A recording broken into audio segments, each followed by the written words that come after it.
Hello friends, आपका बहुत बहुत स्वागत है हमारे YouTube channel source of solutions पर। और आप देख रहे हैं हमारा रिएक्ट जेएस का फुल ट्यूटोरियल सीरीज। दोस्तों, जैसा कि इस सीरीज के पिछले वीडियो में हम ये देख रहे थे कि क्लास कंपोनेंट क्या होता है, किस तरीके से यूज करते हैं, सारी चीज़ों पर हमने फोकस किया। उसके बाद हमने देखा कि कंपोनेंट के अंदर कंस्ट्रक्टर कैसे यूज करते हैं, कंस्ट्रक्टर का क्या कंसेप्ट होता है, क्यों यूज करते हैं और उसका सिंटेक्स क्या होता है, उसको भी हमने पिछले वीडियो में देखा। आज आपके लिए जो वीडियो लेकर आया हूँ उसमें हम ये देखेंगे कि कंपोनेंट्स को अगर किसी दूसरे कंपोनेंट के अंदर यूज करना हो तो कैसे करते हैं। हमने तो ये देख लिया है कंपोनेंट बेस्ड एप्लीकेशन बनाते क्यों हैं। तो अब एक कंपोनेंट से पूरा एप्लीकेशन बनेगा नहीं। अगर एक कंपोनेंट को दूसरे कंपोनेंट के अंदर यूज करना है तो कैसे करेंगे, इसका सॉल्यूशन आपको इस वीडियो में आज मिल जाएगा। बहुत सारे लोगों को ये प्रॉब्लम आता है कि किस तरीके से हम एक कंपोनेंट को दूसरे कंपोनेंट के अंदर रेंडर करते हैं। जैसे मान लीजिए होम पेज बनाना है, ठीक है। होम पेज में हेडर होता है, फुटर होता है, बॉडी होता है। तो वो सारी चीज़ें हम एक पेज पर ना बनाकर अलग अलग अगर कंपोनेंट बना देते हैं और तीनों चारों कंपोनेंट को एक साथ हमें रेंडर करना हो किसी एक पेरेंट कंपोनेंट के अंदर, तो कैसे करते हैं, इसका एग्जाम्पल के साथ हम इस वीडियो ट्यूटोरियल में देखेंगे। हम ये देखेंगे कि कंपोनेंट कैसे बनाते हैं और एक कंपोनेंट को दूसरे कंपोनेंट के अंदर कैसे यूज करते हैं। देखिए, चलिए स्टार्ट करते हैं इस वीडियो ट्यूटोरियल को। एक चीज़ और आपको बताते चलूँ कि अगर आप हमें थैंक यू बोलना चाहते हो तो हमारे इस वीडियो को लाइक कीजिए, सब्सक्राइब कीजिए और अपने दोस्तों के साथ शेयर कीजिए इन वीडियोज को, ताकि सबको देखने को मिले। और अगर आप कॉर्पोरेट लेवल का ट्रेनिंग लेना चाहते हैं तो आप हमारा ऑनलाइन क्लास ज्वाइन कर सकते हैं, जिसमें कि हम सब कुछ पूरा फुल सिलेबस के साथ पढ़ाते हैं, जिसका लिंक इस वीडियो के डिस्क्रिप्शन बॉक्स में अवेलेबल है। आप इंक्वायरी भी कर सकते हैं, जिसका नंबर इस वीडियो के डिस्क्रिप्शन बॉक्स में अवेलेबल है। चलिए स्टार्ट करते हैं इस वीडियो ट्यूटोरियल को। देखिए, हम एक कंपोनेंट को इनसाइड द कंपोनेंट यूज कर सकते हैं। बहुत सारे कंपोनेंट, मान लीजिए हमारे पास बहुत सारे कंपोनेंट हैं, कुछ कंपोनेंट्स को एक दूसरे कंपोनेंट के अंदर यूज करना है तो हम कर सकते हैं। चलिए मैं सबसे पहले आप लोग को इसका एग्जांपल के साथ समझाता हूँ, तब आपके माइंड में इसका पिक्चर क्लियर हो जाएगा। तो देखिए, ये हमारा प्रोजेक्ट है जहाँ पर हम एग्जांपल करते हैं। सबसे पहले तो मैं इंपोर्ट कर लेता हूँ, इंपोर्ट रिएक्ट फ्रॉम रिएक्ट। उसके बाद import React DOM from React DOM. ठीक है, हमने दोनों लाइब्रेरी को इंपोर्ट किया। अब एक क्लास बनाते हैं, क्लास। और मैं कुछ किसी नेम से क्लास बना सकता हूँ, जैसे मान लीजिए कि स्टूडेंट नेम से ही मैंने क्लास बनाया। ठीक है, और इसको मैंने क्या किया कि यहाँ पर एक्सटेंड करेंगे, एक्सटेंड्स किसको, रिएक्ट डॉट कंपोनेंट को। ठीक है, इसको हमने एक्सटेंड कर दिया। अब आपको पता है कि इसके अंदर एक रेंडर मेथड होता है, रेंडर। ठीक है, और इसके अंदर हम क्या करेंगे कि रिटर्न करेंगे, रिटर्न। ठीक है, रिटर्न में हम क्या लिखेंगे, देखिए अगर मेरे पास हो सकता है कोई डिव हो, कुछ भी हो। ठीक है, सॉरी, यहाँ पर मैं पहले एक डिव बना लेता हूँ, या फिर कुछ कोई क्वेश्चन ले सकते हैं। ठीक है, मान लीजिए कि मैं यहाँ पर S2 ले लिया। यहाँ पर मान लीजिए कि मैंने S2 लिया और इसके अंदर लिख लिया कि व्हाट इज योर नेम। ठीक है, जस्ट मैंने इसके अंदर एक S2 टैग लिया और उसके अंदर हमने लिख लिया व्हाट इज योर नेम। अब एक दूसरा क्लास बनाता हूँ, एक क्लास लेता हूँ मैं, क्लास। क्लास कहने का मतलब कि दूसरा का और कंपोनेंट बनाता हूँ। अभी मैं एक ही फाइल पर सारे कंपोनेंट और उसको रेंडर करना सिखाऊंगा। इसके बाद मैं एक कंपोनेंट को दूसरे फाइल के अंदर रखकर app.js फाइल के अंदर रख के भी मैं एग्जीक्यूट कराना सिखाऊंगा आपको। फिर उसके बाद मैं दो तीन कंपोनेंट और क्रिएट करके और सारे कंपोनेंट को एक ही कंपोनेंट के अंदर रेंडर करना सिखाऊंगा, जिस तरीके से होम पेज वगैरह आप लोग बनाते हैं। डिजाइन आप उस पर कर सकते हैं, बस रेंडर कराना मैं आपको सिखा रहा हूँ। देखिए, मैं यहाँ पे क्लास लेता हूँ, यहाँ पर किसी नेम से ले लीजिए, ले लेता हूँ मान लीजिए डिटेल्स नेम से क्लास लिया हमने। इसको भी मैं क्या करूँगा, एक्सटेंड करूँगा, एक्सटेंड्स और रिएक्ट डॉट कंपोनेंट, मतलब एक और कंपोनेंट हमने यहाँ पर क्रिएट किया और यहाँ पर मैं लेता हूँ रेंडर। ठीक है, और रेंडर के अंदर मैं लिखता हूँ रिटर्न। और इसके अंदर सपोज कीजिए कि मैं एक डिव ले लेता हूँ, डिव। ठीक है, और यहाँ पर लिखता हूँ आंसर। ठीक है, ठीक है। अब मान लीजिए कि यहाँ पर आंसर मैंने दे दिया। ठीक है, और आंसर के बाद यहीं पर हमें इसको, आंसर मैंने मान लीजिए कि दे देता हूँ यहाँ पर लिखता हूँ माई नेम इज चंदन कुमार। ठीक है, मैंने ये लिख दिया। अब देखिए, मैं चाहता हूं कि दोनों एक साथ रेंडर हो, दोनों कंपोनेंट। तो या तो मैं इसको इसके अंदर रेंडर करा सकता हूं या फिर इस कंपोनेंट को इसके अंदर। मान लिया कि इस कंपोनेंट को मुझे इसके अंदर रेंडर कराना है, तो मैं यहाँ पर सिंपली लिख दूंगा क्या, स्टूडेंट को। देखिए, कंपोनेंट का जो पहला कैरेक्टर होता है, कैपिटल लेटर होता है, इसको भी मैं डी करता हूँ। ठीक है, इस स्टूडेंट कंपोनेंट को मैं कॉपी करके लाके यहाँ पर रेंडर कर सकता हूँ सेल्फ क्लोजिंग टैग से। ठीक है, देखिए मैंने यहाँ पर इसको रख दिया। तो सबसे पहले क्या होगा, ये कंपोनेंट जो है, स्टूडेंट यहाँ पर रेंडर हो जाता है, यहाँ पर क्वेश्चन लिखा हुआ है व्हाट इज योर नेम, और उसके बाद इसके अंदर ये वाला कंपोनेंट लोड होगा ही, इसका आंसर यहाँ पर मिल जाएगा।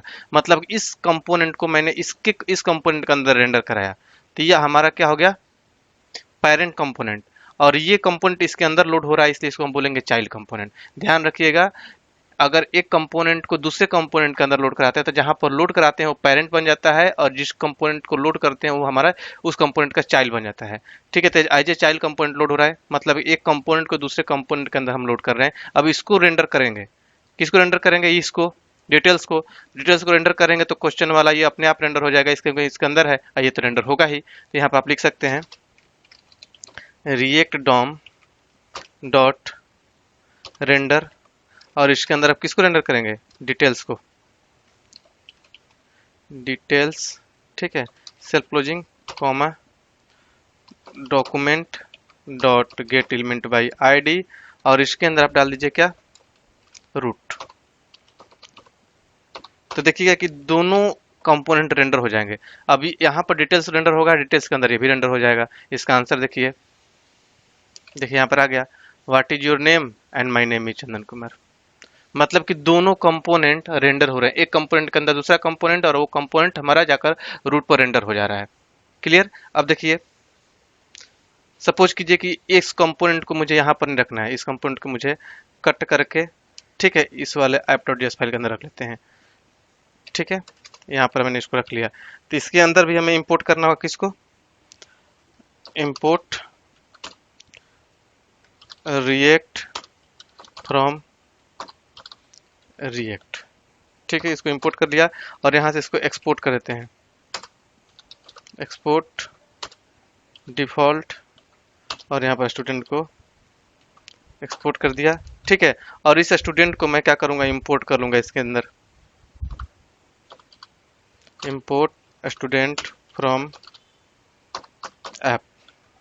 ठीक है, अब देखिए ये भी हमारा काम करेगा बिल्कुल सही तरीके से। मतलब एक कंपोनेंट यहाँ से आ रहा है, और जो कंपोनेंट आया उसको इस कंपोनेंट के अंदर हमने रेंडर कर लिया।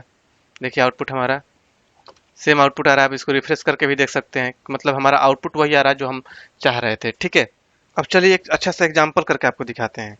जैसे मान लिया एसआरसी के अंदर, इसको बंद करता हूँ, एसआरसी के अंदर हमें एक फाइल क्रिएट करता हूँ जिसका नाम होता है हेडर, हेडर डॉट जेएस। ठीक है, उसी तरीके से एसआरसी के अंदर एक और फाइल बनाते हैं, फूटर डॉट जेएस। बस इन सारे के अंदर मैं अलग अलग कंपोनेंट बनाऊंगा और उसको रेंडर करना सिखाऊंगा। अब उस पर जो जो डिजाइन करेंगे तो डिजाइन अपने आप रेंडर हो जाएगा।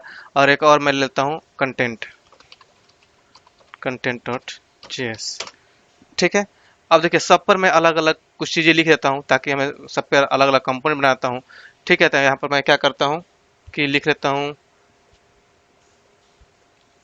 यहाँ पर लिखता हूँ import react from react.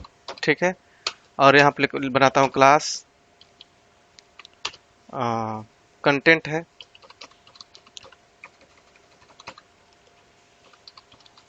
Content हमने बनाया। ठीक है, इसको भी मैं क्या करता हूँ, एक्सटेंड करता हूँ। ठीक है, रिएक्ट डॉट कंपोनेंट, और यहाँ पर लिख देता हूँ क्या, कुछ भी लिख लीजिए एक बार, रेंडर के अंदर रिटर्न कर लीजिए, रिटर्न, और यहाँ पर मैं लिख देता हूँ h2, और यहाँ पर लिखेंगे दिस इज कंटेंट। ठीक है, इसको मैंने रख लिया, इसको सेव कर लिया। ठीक है, और इस कंटेंट को मैं यहाँ से एक्सपोर्ट करता हूँ, एक्सपोर्ट डिफॉल्ट ये। ठीक है, ये कर दिया। सेम ऐसा ही काम मैं क्या करता हूँ फुटर पर भी कर देता हूँ। इसको मैं कॉपी कर लिया, ठीक है, फुटर पर भी इसको पेस्ट करता हूँ और यहाँ पर लिख देता हूँ फुटर, ठीक है, और दिस इज फुटर करता हूँ, ठीक है। इसको मैं कॉपी करके यहाँ पर इसको रख देता हूँ। यही काम मैं हेडर पर भी कर देता हूँ। मतलब तीन अलग अलग हमने कंपोनेंट बना दिए, हेडर से, फुटर से, ठीक है, और कंटेंट से। तीन हमने अलग अलग कंपोनेंट बना दिए, ठीक है। अब इन तीनों कंपोनेंट को मैं क्या करूंगा, ऐप डॉट जेएस फाइल एक बनाऊंगा, ठीक है, और इसके अंदर इस कंपोनेंट को मैं क्या करूंगा, रेंडर करूंगा। तो इसको क्या करता हूँ, इसको चलिए मैं कमेंट करता हूँ। कॉपी किया मैंने और कमेंट कर दिया। एक दूसरा क्लास बनाते हैं यहाँ पर। इस क्लास का नेम देता हूँ मैं क्या, होम। होम पेज नेम से इस तरीके से मान लिया बना दिया, ठीक है। इसको मैं यहाँ से एक्सपोर्ट कर दूंगा, ठीक है। और उन तीनों कंपोनेंट को मैं यहाँ पर इंपोर्ट करूंगा। ध्यान दीजिएगा, अब यहाँ पर मैं इन तीनों कंपोनेंट को इंपोर्ट करूंगा। हेडर को मैं लाऊंगा ऐप के पास, ठीक है, इंपोर्ट हेडर फ्रॉम, यहाँ पर हेडर को ले लीजिए, ठीक है। इसी तरीके से इंपोर्ट फुटर, फुटर से हो गया। इंपोर्ट कंटेंट को कंटेंट से कर लिया, ठीक है। अब इन तीनों को मैं क्या करूंगा, यहाँ पर इसके अंदर, यहाँ ये ना रख के इसको हटाऊंगा, ठीक है, और यहाँ पर लिखूंगा, पहले हेडर को रख लिया, ठीक है, उसी तरीके से फुटर को रख लिया। इसके नीचे मैं क्या कर दूंगा, नीचे में इसके बीच में कंटेंट को रख लेता हूँ, कंटेंट, ठीक है। और तीनों को मैं क्या करूंगा, सेल्फ क्लोजिंग होगा यहाँ पर, ठीक है, और उन तीनों को एक डिव के अंदर रख दूंगा, क्योंकि एक आउटर कंटेनर चाहिए हमें, ठीक है। इसके अंदर रख लिया, एरर हट गया, ठीक है। अब मैंने क्या किया, तीन अलग अलग कंपोनेंट बनाकर तीनों को मैंने क्या कर दिया कि ऐप डॉट जेएस फाइल के अंदर तीनों कंपोनेंट का एडजस्ट कर दिया, ऊपर में हेडर, नीचे फुटर, बीच में कंटेंट। अब मैं क्या करूंगा, इस होम पेज को मैंने क्या कर दिया, एक्सपोर्ट कर दिया, और इसको मैं इंडेक्स पर इंपोर्ट करूंगा, ठीक है। इसको भी मैं यहाँ से हटाता हूँ, ठीक है। अब यहाँ पर मैं किसको इंपोर्ट करूंगा, इंपोर्ट, हाँ, होम पेज, ठीक है, फ्रॉम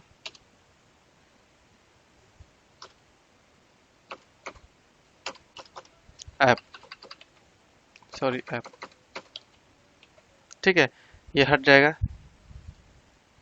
इसको कमेंट कर दीजिए, ठीक है। ऐप को यहाँ पर इंपोर्ट कर लिया, और इसी ऐप को मैं क्या करूँ, होम पेज को यहाँ पे लाकर रख दूंगा। अब देखिए, तीनों कंपोनेंट हमारे ब्राउजर पर लोड हो रहेंगे। होम पेज लोड हो रहा होगा यहाँ पर रूट के पास, होम पेज लोड होते ही क्या करेगा, ये इन तीनों कंपोनेंट को लोड कर देगा, ठीक है। और इन तीनों कंपोनेंट के अंदर जो भी आप डिजाइन किए हुए रहेंगे, सारा डिजाइन आपके उस ब्राउजर पर आकर index dot H T M L के रूट के अंदर जाकर लोड हो जाएगा, तो आपका होम पेज रेडी हो सकता है। देखिए, देखिए, this is header, this is content, this is footer, ठीक है। तो कहने का मतलब ये है कि आप इसको क्या कर सकते हैं, यहाँ पर हेडर का अगर डिजाइन कर दिए होते तो हेडर लोड हो गया होता, फुटर का डिजाइन किया तो फुटर लोड हो गया होता, कंटेंट में अगर कोई डिजाइन किया होता तो डिजाइन उसका लोड हो गया होता। जो भी आप डिजाइन करते हैं यहाँ पर, मैं से मान लिया कि हेडर के अंदर मैं कुछ और भी लिख दूँ, यहाँ पर एक डिव ले लेता हूँ, जो भी चीज लिखेंगे सब कुछ यहाँ पर जाकर लोड हो जाएगा। डिव कट, ठीक है, पेस्ट, और यहाँ पर और भी कुछ लिख दीजिए। जैसे मान लिया कि हमने पैराग्राफ लिया, ठीक है, और यहाँ पर लिख दिया कि हेलो, हाउ आर यू, ठीक है। देखिएगा यहाँ पर क्या आएगा,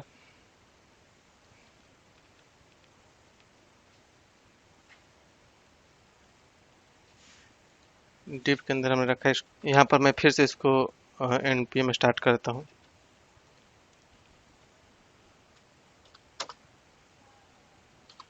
npm st स्टार्ट, फिर से स्टार्ट कर दिया।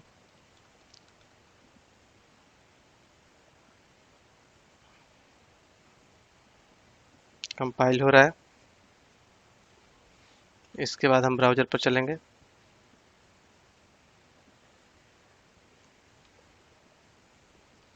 ओहो, यहाँ पर टाइपो मिस्टेक है, रिटर्न कीवर्ड स्पेलिंग मिस्टेक हो गया। यहाँ पर रिटर्न लिखेंगे। ठीक है, अब ये काम करेगा। कीवर्ड गलत हो रहा था। ठीक है, अब चलेंगे ब्राउज़र पर, एक बार ये कंपाइल हो जाए। हो गया। अब चलते हैं ब्राउज़र। देखिए यहाँ पर आ गया, this is header, how hello how are you. जो भी डिजाइन करेंगे यहाँ पर टेबल बनाया होता है, टेबल लोड हो गया होता है। तो इस तरीके से हम एक कंपोनेंट को दूसरे कंपोनेंट के अंदर रेंडर कराते हैं। आई होप कि आपको समझ में आ गया होगा। फिर भी आपके माइंड में कोई कंफ्यूजन हो तो हमारे कमेंट बॉक्स में जरूर शेयर कीजिए, हम आपके कमेंट का आंसर जरूर देंगे। चलिए मिलते हैं अगले वीडियो में अगले टॉपिक के साथ। तब तक के लिए थैंक यू सो मच।